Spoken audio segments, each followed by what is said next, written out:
There is a moment that almost everyone has experienced, but very few people ever stop to question. You're walking alone, or sitting quietly, or lying in bed at night, just before sleep begins to take over. And suddenly, there it is. A voice. Not from outside, but from somewhere within you. It speaks in full sentences. It reacts, it argues, it plans, it remembers. It even imagines conversations that haven't happened yet. And at some point, a strange realization appears. Why am I talking to myself? And even more unsettling, who exactly is talking? Because it feels like you, but also not entirely like you. This quiet, constant narration inside your mind is something so ordinary that we rarely question it. And yet, it is one of the most fascinating and mysterious processes happening in the human brain. Today, we're going to explore it.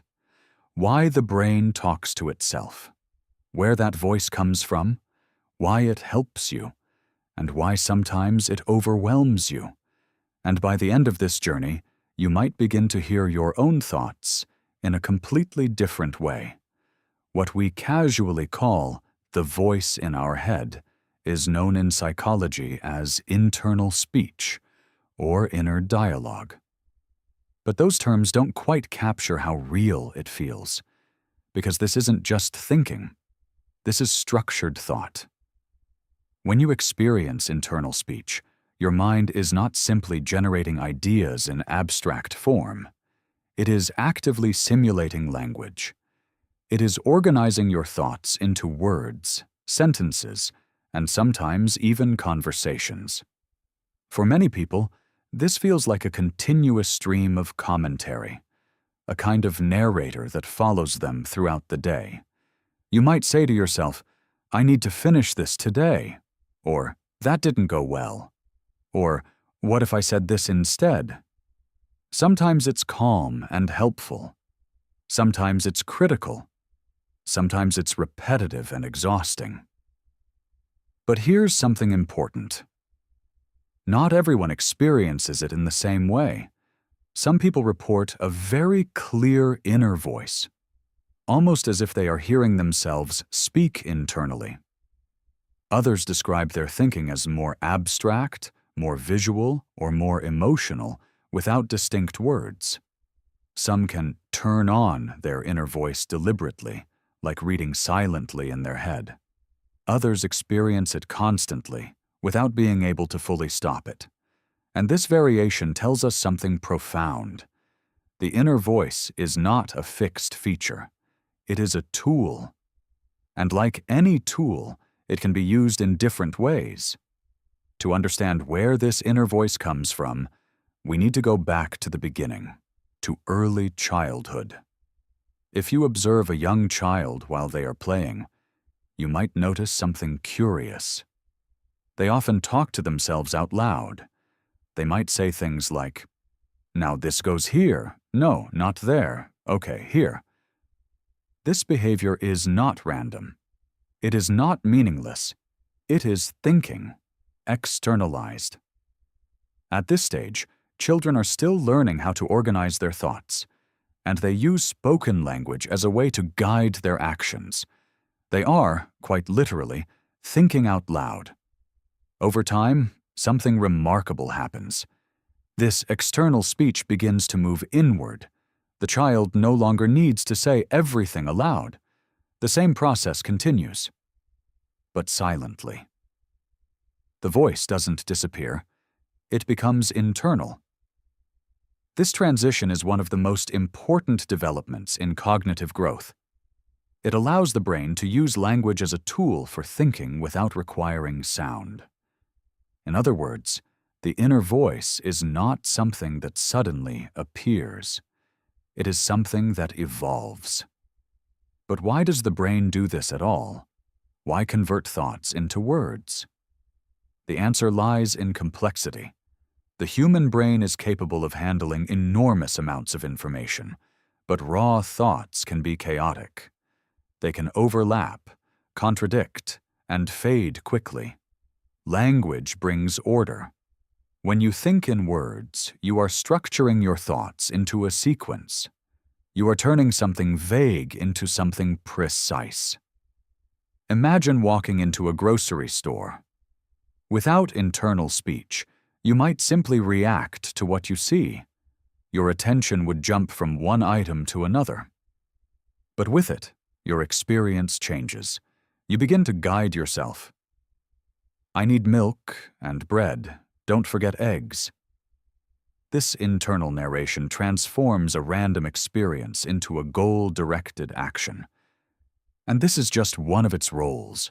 One of the most powerful functions of inner speech is simulation.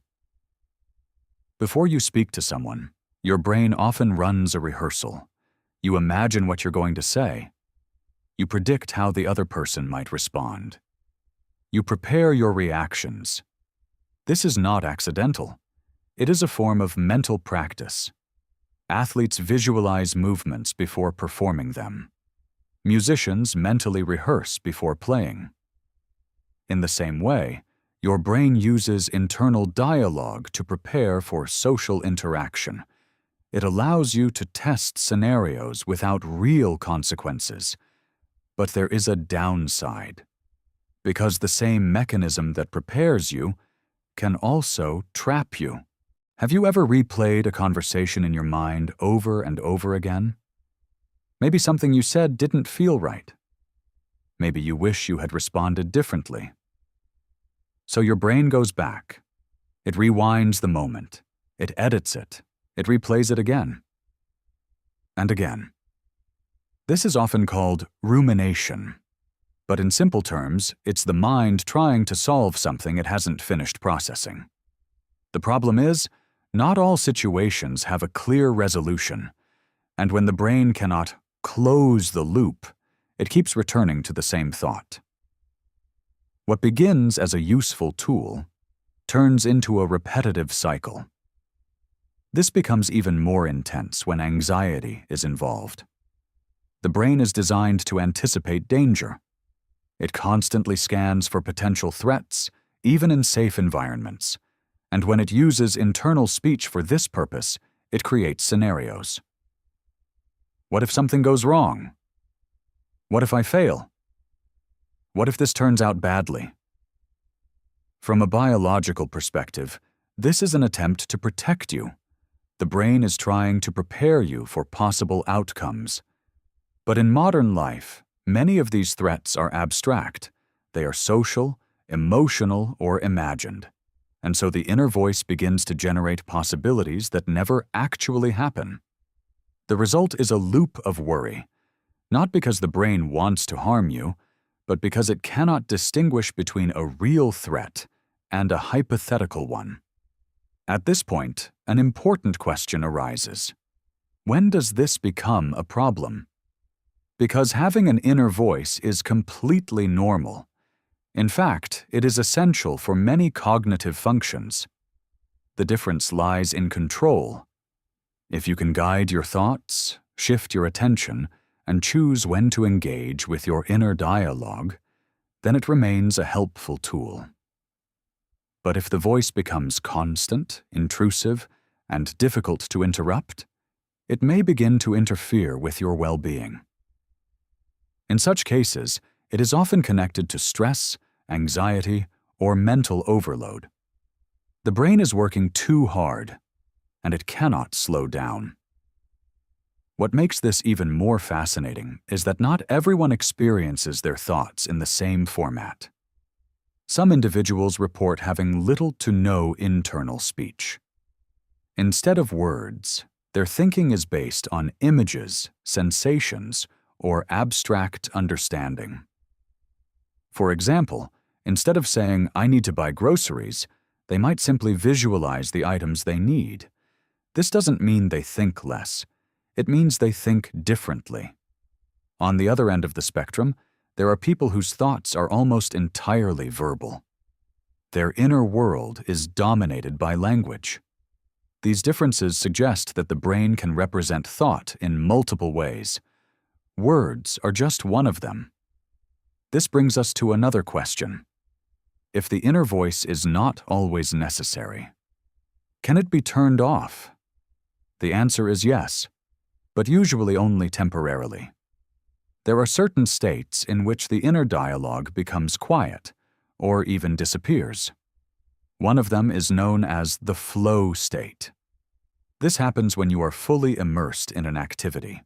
Your attention is completely focused, and your actions feel automatic.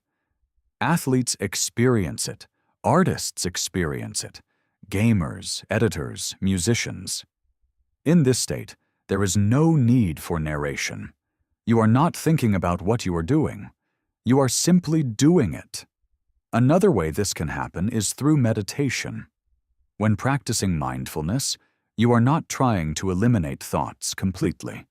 Instead, you observe them without engaging. You notice the voice, but you don't follow it. And over time, something interesting happens. The space between thoughts begins to grow.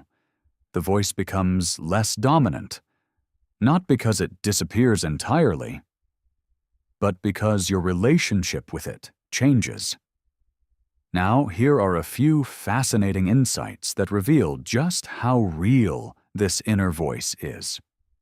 When you engage in internal speech, the same areas of the brain that are used for actual speaking become active. In a sense, your brain is simulating speech without producing sound. This is why your inner voice often sounds so clear and familiar. Another interesting observation is that if you occupy your speech system, for example by repeating a word out loud, your ability to engage in internal dialogue decreases. It's as if both processes compete for the same channel. And perhaps most surprising of all, the more someone relies on internal speech for planning and self-control, the more effective they tend to be at organizing their actions. But at the same time, they may also be more prone to overthinking. Let's take a deeper look at the practical aspects of managing this internal dialogue. When the inner voice becomes overwhelming, it's important to understand that the goal is not to silence it, but to redirect its energy. Instead of fighting it, you can learn to use it to your advantage. For example, if you tend to overthink, try channeling that stream of thoughts into something constructive, such as solving specific problems, planning for the future, or even engaging in creative expression. Keeping a journal can be an excellent way to externalize your inner dialogue, organize it, and reduce its constant intrusion into your mind. Even if writing isn't something you naturally gravitate toward, simply speaking your thoughts out loud, even in private, can be surprisingly effective. This process returns inner speech to its original form. External, physical expression. It helps ground your thoughts, making them less abstract and less overwhelming. Try describing your feelings, doubts, or plans to someone else, even if that someone is imaginary. The act of expressing thoughts outwardly, giving them a visible or audible form, can interrupt the cycle of repetitive thinking. It is also essential to develop mindfulness skills. Mindfulness teaches us to observe our thoughts and emotions without judgment and without becoming immersed in them. This creates a sense of distance between you and your thoughts, reducing their power over you. When your inner voice begins to repeat anxious scenarios, mindfulness allows you to recognize them as just thoughts, not as absolute reality. Over time, this practice can significantly reduce both the intensity and frequency of intrusive inner dialogue. We should also not underestimate the power of positive self-talk and self-support. Instead of criticizing yourself for mistakes or shortcomings, consciously cultivate a sense of acceptance and kindness toward yourself. Speak to yourself with encouragement. Acknowledge your progress, even the smallest achievements. This doesn't mean ignoring problems, but rather shifting your internal focus from self-criticism to self-compassion. This approach creates a healthier internal environment where constructive dialogue becomes natural rather than intrusive. Finally, it's important to remember the connection between physical well-being and mental activity. Lack of sleep, stress, and physical discomfort can all amplify or distort the inner voice, making it more anxious and harder to manage. Taking care of your body through balanced nutrition, adequate sleep, and regular physical activity can have a profound impact on your inner world. When the body is in balance, the mind becomes calmer and more stable, and the inner dialogue becomes more constructive. Ultimately, the inner voice is not an enemy to be defeated, but a complex and powerful tool that requires understanding and skillful use. By developing self-awareness, practicing mindfulness, and taking care of your physical health, we can transform what may feel like mental noise into a source of strength, creativity, and clarity.